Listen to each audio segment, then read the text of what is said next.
Yeah. MD. JPB. It's only right, baby. Yeah, why you mad? I got a bad bro. Name hot in these streets, no Tabasco. But I'm so stubbed, that's a fact, yo. And if you think I'm frontin', you can run it back, yo. Go run it back. You know that I run it. Everything you wanna do, I already done it. And I got your little boo telling me she love me. I got this one, that one. Damn, it's gonna be a long night.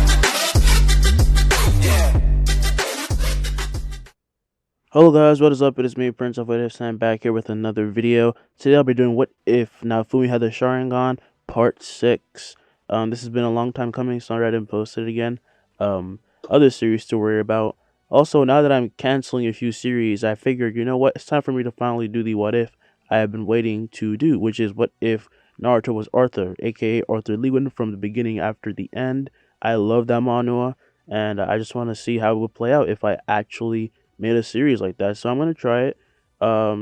Yeah, I'm gonna probably start it soon. There have been low views for a while, but that's because, well, I don't know. You guys can answer that. I guess I'm just gonna have to make new what ifs. I'm not gonna cancel any ones you love, but you know, the Arthur Lewin one is one of them. So yeah, and I don't know if I'm gonna do what if Deku had Firestorm. That depends on you. Do you want that? Or what if Deku was Lucifer's like son? I could do either one, but you know, right now I'm not gonna be like doing it right away. Or I could do what if Eren ate the Zushi no Mi right away. You guys let me down below in the comments. It's all up to you. I'd rather do the Attack on Titan one because I think it's gonna be fun to experiment, just like with the Shield Hero one. But you know, it's all up to you. Now let's start the video and excuse the background noise. Let's go. So last time we started the story with Naofumi burning Motoyasu and traumatizing Mine as he then passed out due to overusing his Sharingan, and then he woke up, went on a quest to give Asuka clothes that wouldn't rip when she transforms from a Philolo to human form. Then he started doing a business where he did favors for money, and this led him to meeting a merchant that actually helped him with the quest to give Asuka clothes. And Naofumi then proposed a business deal to Ironheart because he recently started crafting magic stones due to the help of the merchant. But Ironheart hasn't given him an answer yet. By this point, Naofumi was level 70-ish, and Raptalia was in the 50s, while Asuka was in the 30s, and Naofumi had earned the name of the savior of the heavenly fowl because, well, his folio is like a huge folio carrying him around, you know. And this let him conduct business despite being hated by certain people. So, yeah, that was good. And soon he was given a quest by the same merchant who helped him gain connections. By the way, just to mention this, because I think most of us have forgotten it, Naofumi has long hair like Madara. Just wanted to re-mention that to people. His hair is actually long. It's not short. It's just that I can't find a picture online of him with long hair as like a fan art, so I can use. Now we're gonna get back into the story now. So Naofumi and his party had just arrived in an area where they saw everything just covered in vines. I'm gonna retract what I said last time. They didn't find a huge village like they did in the manga. They just found a refuge of people. And Naofumi would say, "Well, this is peculiar. Wait, this connects to that thing we found in the alchemist's tomb. These are the effects of the forbidden seed?" asked Raptalia. "Then the spear hero might have actually done this?" They would then enter the borders of the little refuge to see people around laying on the ground or in groups, as most of them looked really hungry, and it also seemed that the vines were starting to seep into the borders they created already. Naofumi would then talk to the chief of the place and wouldn't ask them of like anything at all about their problems because anything they tried probably failed, and they're not dumb enough to have tried to burn the they're not dumb enough to not have tried burning the plants. So he knows what happens. He's not gonna ask them how did this happen. And Naofumi would say, "So have you tried hiring adventurers, or do you not have enough money to?" The chief would then say, "There have been adventurers who went back to our village to level up, but they probably got hurt. They wouldn't heed our warnings." "Asuka, go get the adventurers," yells Naofumi. "Got it, master," says Asuka. She would then go to the village and return with 3 adventurers, as she would say that the village was full of plants that could spit acid and like do other crazy things. Now, upon hearing this giant Faloyo speak, the people will start to speculate that Naofumi must be the savior of the heavenly fowl. Wow, that nickname really spread around, didn't it? Thinks Naofumi. The chief would then ask, "So you are the savior of the heavenly fowl?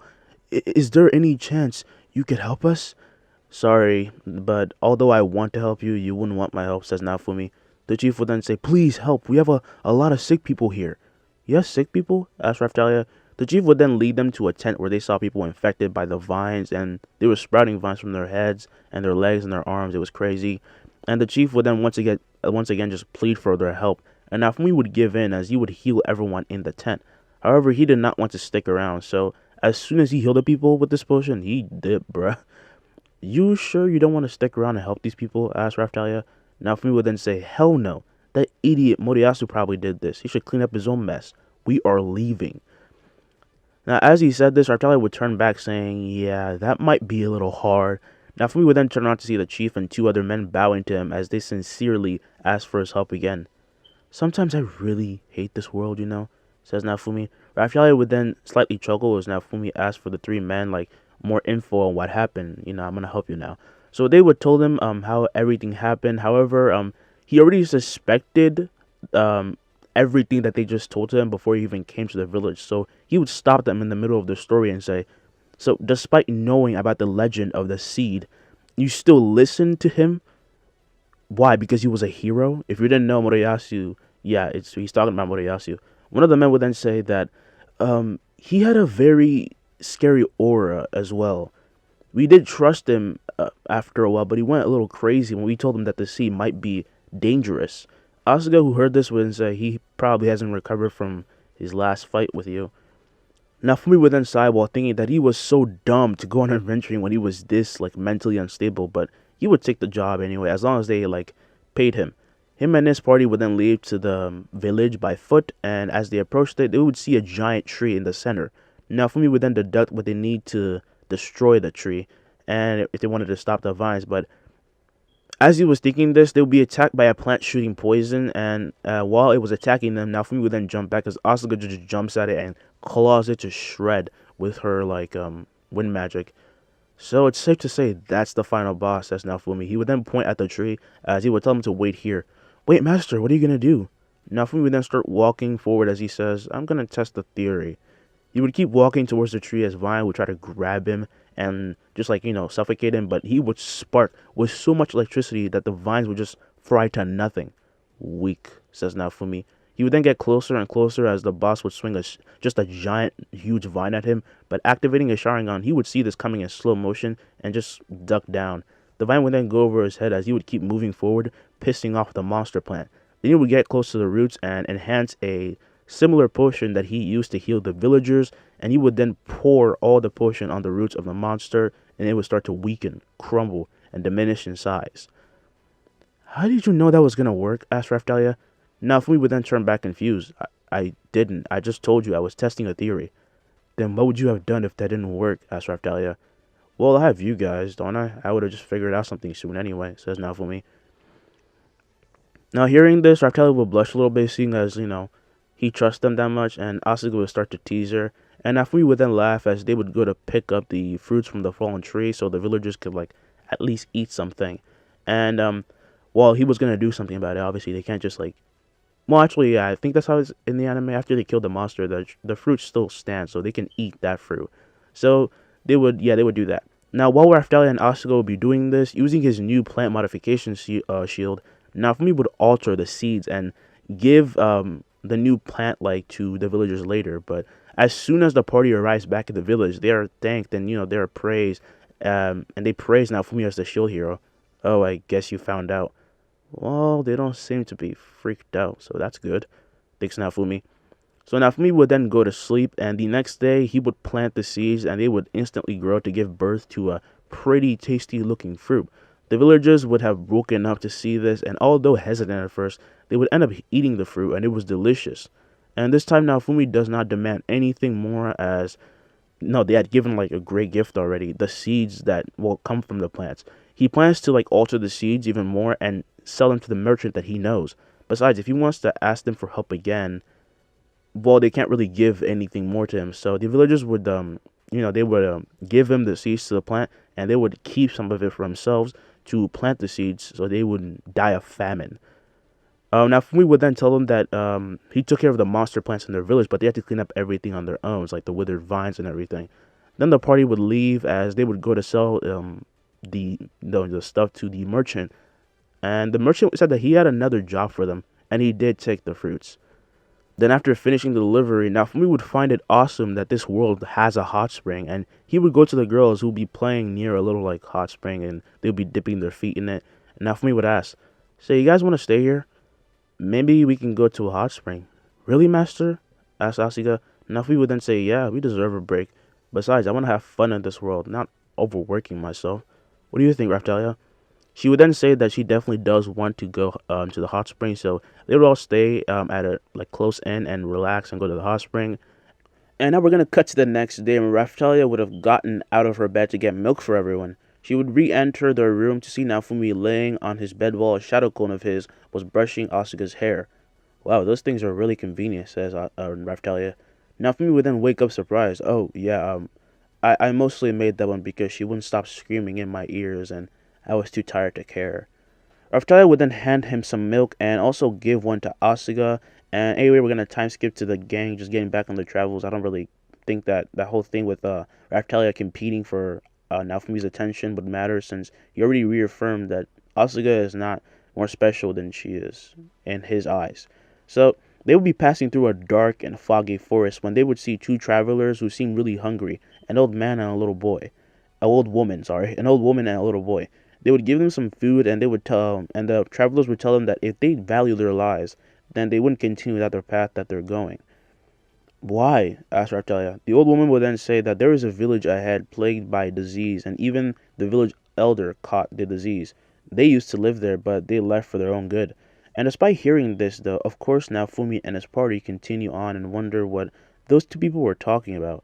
And as they approach the village, an old man would come out of his house asking what their purpose is.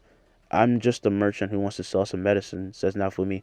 As the old man would hear this, he noticed that Naofumi was dragging a huge and white folio, so he thought he was the savior of the heavenly fowl.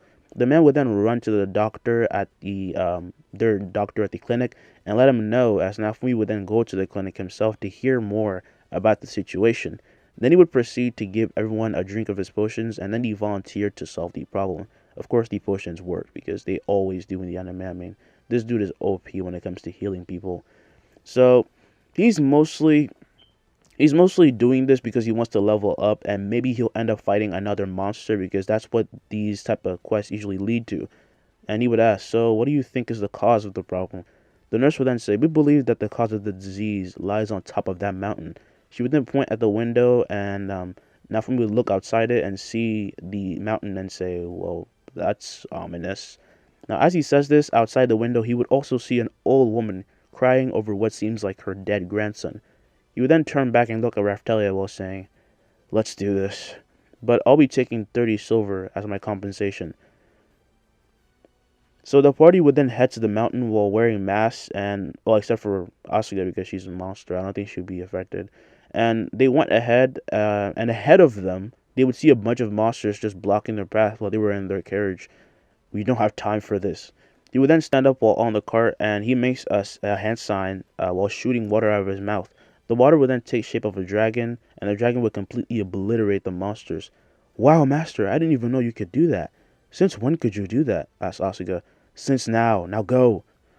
She would then keep running forward until they made it to the top, and what they found was disgusting. They would find a corpse of a dragon just surrounded by flies and a ghastly odor. And it's honestly stupid that whoever subdued the dragon, I don't care about them. He didn't even bother to clean up anything, so it was just really unsanitary because he thought it was just gonna disappear. Then Raftalia and Naofumi would then take pickaxes out and get off the cart and head closer to the corpse to examine it. However, as they get closer and closer, something weird happens. The corpse starts to reanimate, and its spilled blood just re-enters its body as its eyes shine red. "What the hell?" says Naofumi. He and Raftalia would then quickly back away as the skeleton dragon's eyes shine, and it stands on its own 2 feet, now having regained a bit of its own flesh, which kind of made it look like a bit of a zombie. The dragon would then start to roar as Naofumi's hands just spark with electricity. "Raikiri." A lightning blade would form as he extends it and slashes the dragon's head just clean off. Even Naofumi would be surprised at this, that actually worked, and all of a sudden, Asuka would just jump out of the back and said that she smelled the dragon. "Where is it? I smell the dragon. I hate dragons. She would then see the dragon with its head cut off and be confused, and at this point Raftalia would get mad at Naofumi. Why do you always get the monsters yourself, Naofumi? I want to fight too, you know. But as she would say this, they would all turn to notice that the dragon was reforming until it's all back together. Well, it looks like you're gonna get your chance after all, says Naofumi. The dragon would then fire poison from its mouth, and they would all just instantly dodge it, and Raftalia rushes forward while using Hide Mirage, as she completely disappears and slides under the dragon's abdomen while slashing it open. The dragon would then roar in pain as Naofumi tells Asuka to attack it, and then she would use something she learned recently. She would rush at the dragon head on, but it tries to butthead her. And however, by kicking the side, she manages to avoid the attack while in midair, sort of like All Might, and then she lands on the dragon's neck while shredding it with her claws, like sliding down like she was skateboarding, but also killing it essentially. Fine, you guys can have this one, but I think this has some type of core. Clearly, you can't just kill it by killing it like normal monsters, says Naofumi.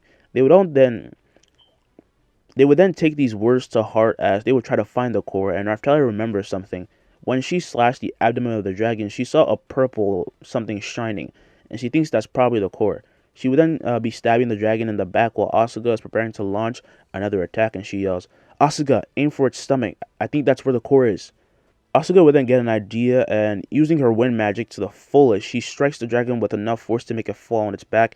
And when she does this, Raftalia just jumps on the stomach and cuts it open, and then she sees a glow and reaches for it as she rips out a purple stone. The dragon would then start to crumble and dissolve as Raftalia just jumps off it and runs away, and so does Asuka. The two would then run back to Naofumi tired, as Naofumi would be amazed while saying, "Well, I think you just got a lot stronger, guys." He would then see that Raftalia's level was now 55 and Asuka went to 33, and he also rose up in level. You would then take the stone from Raftalia and just stick it in his shield as his body all of a sudden would start to get covered in some strange red markings. "What's happening?" asked Asuka. Naofumi's body would start to be enveloped by fire as he told the girls to back away, and they begrudgingly listened. Naofumi's shield would then start to shine and change when he finds himself in a black space once again, and it felt too familiar. There was this figure resembling the dragon Raftalia and Asuka just fought. This creature would then speak. "Do you want power?" "What? What are you?" "Answer my question," says the dragon. Naofumi would then yell, "No, I don't want power, because I have more than enough.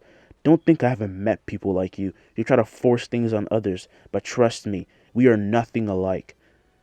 "Are you sure? Because I sense that you have gone through much worse than I, being convicted for a crime you didn't commit, and I feel that you are repressing more painful memories, but you and I are more alike than you know," says the dragon. Naofumi would then activate the Sharingan as he was tired of this, and he instantly is back to the real world on his knees as Raftalia and Asuka are trying to wake him up, and they seem kind of hurt, but not as in the original. They're not like burned, and they need holy water because Naofumi was fighting the dragon as soon as he entered that strange world, so the fires didn't affect them as much. But Naofumi would get up like fine and still check on them as they said they were fine, but of course they were still burnt, so Naofumi was kind of pissed. Why do things like this always happen? What the? He would then look at his shield and notice that it's grown bigger and it has the colors of black and blood red.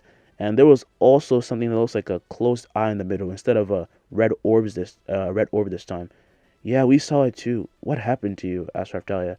Naofumi would then say, "Nothing. Just get out of here and get our payment, okay? I'll meet you back at the clinic and take some potions. You still look pretty hurt." Now, while still worried, the girls would still listen to him and leave as he stays and cleans up the remains of the dragon corpse. And while he did this, the shield remains the same ominous form, with him not being able to turn it back to normal. And by the time he returned to the clinic, it was night, and Raftalia and Asuka were asleep in the cart. "I guess they deserve it for all that they did today," says Naofumi. Asuka was now in her human form, snuggling up with Raftalia, so Naofumi would ask for a blanket from the nurse, and he would cover them up. Now, time skip to a few days later. Naofumi will be teaching Asuka how to use her wind magic, since her powers are similar to his wind burst, technique. And they would have gotten the 30 silver from the village that was now actually getting better and better. So they would be surrounded by bee monsters and slug monsters, as Asuka would be in her human form with her wings out, as Naofumi would show her a demonstration. Using his wind burst, he would jump up and while in the air, he would kick while releasing wind and his new power. I mean, I think I created a skill last time. It's called Wind Blade. If I'm wrong, tell me in the comments. He would use Wind Blade, and in doing this, the beasts all get cut in half. Precisely 3 of them in a row. Asuka would be impressed by this and try to copy this on these slug monsters, and it actually works. Now, by this point, her and Naofumi had been doing this for a while, so she was actually level 40 now, which makes her super strong, even without her magic. Now, as she does this and it works, Naofumi would applaud her efforts, saying, "Not bad, but let's go back to Raftalia and stay close to me." As he said this, Raftalia would hug him and hold him as he says, "I meant stay by my side, but this is fine too, I guess." He would then raise his arms and put them at his side as he would yell, "Wind style, cataclysmic storm." In an instant, all the monsters around them are cut to pieces, and Asuka is shocked. "Wow, master, how did you do that? Can I do that someday?" Naofumi would then pick her up and put her on his shoulder as he would say, "Sure, but right now we should get back to Raftalia. We're going to Melty today." They would then head to the forest nearby them and find Raftalia resting by a tree while reading a grimoire. Then she notices the two coming and gets up as they start walking to where they parked their cart. But as they're walking, Raftalia would ask, "So, the shield still won't go back to normal?" Naofumi then looks down. "Yeah, I don't know why. And all I can do with it now is block, and it won't let me do anything else." "Well, then it's a good thing you're still strong without it," responds Raftalia. Asuka would then go to chime in, but they would all turn around like an instinct. Like, it was just like an instinct thing for their party now because they have heightened senses, so they just sense everything really fast. They would turn around simultaneously to see something weird. It was a girl surrounded by Filolios, and they seemed to actually be like kind of communicating with her. And they approached the little girl as the other Filolios left. She would then turn around surprised as she asked them who they are. "We're just merchants, but more importantly, who are you and why are you here alone with Filolios?" says Naofumi. Melty would then say, "I'm Melty, and I've always wanted to talk to a Filolio. I even carry around dry meat just so I can feed them." She would then take out a piece of dried meat as Asuka would transform into her Filolio form and eat it out of Melty's hand, surprising her. She would then be amazed as she just thought that Asuka was a type of demi-human since she still retained her wings. And now Fumi and Raftalia would then just let Asuka stay because before they went to Melty, they had to actually help another village. So Asuka would, of course, stay, and they would get to know each other, and she still calls her Mel instead of Melty. And of course, now Fumi is suspicious of this girl, but Asuka can take care of herself, so no worries, no worries. So they would go to heal people in the village and, things like that, which only made Naofumi's reputation even more amazing. And now we're gonna skip to the whole actually, no, never mind. I'm not gonna do that whole thing where Melty sleeps inside Asuka while being naked. That's gross. Like that scene was freaking bizarre. I get it, she's soft, but like seriously naked, what's wrong with you? Now, we're gonna skip to when they go to Melty. Melty would be curtsying while thanking them, only making Naofumi more suspicious of her because she would only do that if she was a noble. But then he would tell Asuka to return her to her family, and if there was a reward, you gotta collect that shit. Then as Asuka left, and since Raftalia doesn't actually need holy water because they're not that hurt, like I said, instead of Naofumi taking her with him to the Pope and the church, they go to Ironheart. And since last time they met, he gave him an offer for them to work together, so he wanted to see if the crafted gemstone he gave to him made him reconsider his offer. So as they entered the shop, it was more crowded than usual, but everyone else quickly fled when they saw Naofumi. Typical. "Hey, Iron," so he would then be cut off as Ironheart instantly appears in front of him, shaking his hand. "Kid, you gotta let me in on your business idea." "So, let me guess, people went a little crazy about my gemstone." "Yes, those people who came in here were coming back to see if I had anything more, so you gotta give me more, please." Artelli would then tell him to calm down. "Relax, we're not going anywhere. Besides, after all you've done for us, I'm sure he doesn't mind giving you more, stones." Nafi would then say, "Yeah, and I wanted this from the beginning, remember?" "Oh, right. Let's be partners, right?" asked Ironheart. They would then shake on it as Naofumi asked for 70% of what he made last time since that was the deal, and then he gave him more gemstones with awesome, almost overpowered effects on the user. Then they leave the shop with a bag of gold coins. Raftalia says, "Wow, I have never seen him that happy before." Naofumi would then agree as he puts away his money, but he hears someone calling for him. It was a knight. "Should I knock him out?" asked Raftalia. No, they're just trying to blame us for some stupid crime.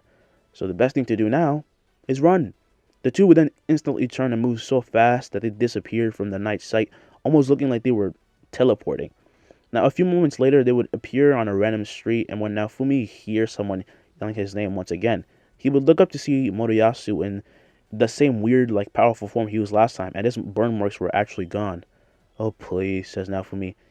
He would then activate his Mangekyo and stare at him as he just passes out in midair and craters to the ground. Wow, neat trick. And your eye doesn't hurt? Asked Raftalia. Nope. I really love these eyes. They really know how to get rid of pests. Anyway, let's go find Asuka.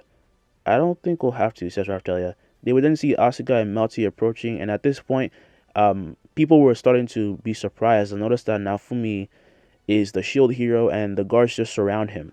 One of the guards would then say, "We're sorry about this. We had no choice. It's fine, but just so you know, if you take a step closer, you will die." This is when Melty would speak up. "Put down your weapons." They would all see who she is and just listen to her instantly as they bow, and the first knight who called out to Naofumi would arrive as well and just bow. Naofumi would then smirk. "I knew you were suspicious. You're a princess of Melkormark, aren't you?" "How did you know?" asked Melty. Naofumi, however, would say nothing as he would tell Asuka and Raftalia to follow him, and Melty, still not knowing that Naofumi was the shield hero, would be confused. She would then ask the knight, who would tell her who he was. "Wait, the shield hero? Please, wait, Sir Naofumi." But Naofumi does not respond as Asuka turns around and lightly waves as if it was the last time they were ever going to meet again. What is happening? Thinks Melty. Now, as she will be wondering this, back at the castle, the king will be outside Mine's room, saying, "My sweet daughter, please step outside. I worry for your health." Mine would then yell at him, telling him to leave her alone, as she cannot step outside if that guy is still outside. I just can't. What I saw, what I went through, it was wrong. The king would then say, "Who is this man you are avoiding? I will get him for you." But as she utters the words, the shield hero, the king freezes up, and he cannot utter another word. He walks away from Mine's room in silence, and he knows he cannot do anything to Naofumi. He's powerless and scared, but at the same time, he also feels pissed. He would go back to his throne and lay down, on his throne, frustrated, but this is when a man in white robes would approach him. It was the Pope. "What is it that you want?" asked the king. "We want to help." "Help? Help with what, I may ask?" The Pope would then say, "With the demon of the shield, of course," says the Pope while smiling. As he says this, the king cracks a mischievous yet nervous smile. "Is that so?" What is the Pope planning this time? How will this impact Naofumi and his party? And what is wrong with Naofumi's shield? Will it spell trouble for him, or will he gain a wonderful and powerful gift? I guess you'll have to find out in the next part, because this is where I'm leaving it off. Welcome to the end of the video. Like usual, thank you for watching. I know this episode was a little slower than usual, but it's all because I'm setting up for something greater, you know? It's like the calm before the storm. Things are about to get, crazy. People are actually going to come after Naofumi for real now, like the Pope. So, yeah. I also left it on a cliffhanger because I'm like that, and I know y'all hate it, but I'm going to still do it because it just makes the plot more exciting. So, yeah, don't forget to like, share, subscribe. Give this to anybody who likes What Ifs. And don't forget to like a lot. And get this to as many likes as you can. I'm not saying I'm not going to post if you don't. I'm just saying I want to see how you guys can get. Also, it helps me with the whole algorithm thing. Yeah, I'm going to leave now. Sorry about the background noise. That squeaking sound you kept hearing, it wasn't the thing I mentioned last time that I live below my cousins. So whenever they are in the beds and they move, it's creaking. It's a freaking smoke alarm that won't stop making noise. And they haven't changed the battery out yet, so we'll keep making that noise for a while until I rip it out from pure anger. God, I hate that noise. Anyway, I hope you guys have a great day. I hope you enjoyed this. I hope the music wasn't too loud. I hope the background noise wasn't annoying. Yeah, have a good day. Stay safe and goodbye.